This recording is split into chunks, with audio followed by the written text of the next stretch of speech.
ఈరోజు మనం కొబ్బరి చట్నీ చేసుకుందాము. చాలా బాగుంటుంది కొబ్బరి చట్నీ. చాలా రోజులైంది చేసి, ఈరోజు చేసుకుందామండి. పచ్చిమిర్చి అండి, 8 పచ్చిమిర్చీలు, కొద్దిగా చింతపండు. ఇది ముక్కలు చేసుకుందాము. ఫస్ట్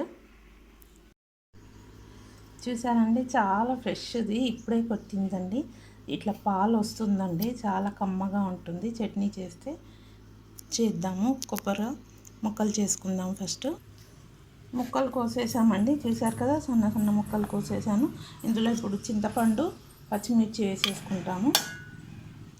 రుచికి సరిపడా సాల్ట్ వేసుకుందాము. మిక్సీ పట్టుకుందామండి. చట్నీ అయిపోయిందండి. ఆవాలు జీలకర్ర వేసి తాలింపు చేసుకుందాము. ఆవాలు జీలకర్ర వేసి తాలింపు చేసేసినాము.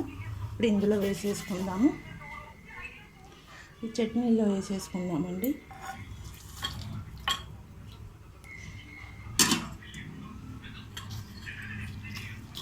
ఎమ్మి చట్నీ రెడీ అండి.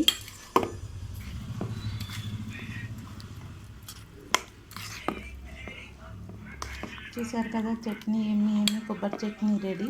మీరు కూడా ఇలానే చేసి ఇలానే తినండి. చాలా బాగుంటుందండి, కమ్మగా, ఫ్రెష్ కొబ్బరి కదా, చాలా బాగుంటుంది. Thank you.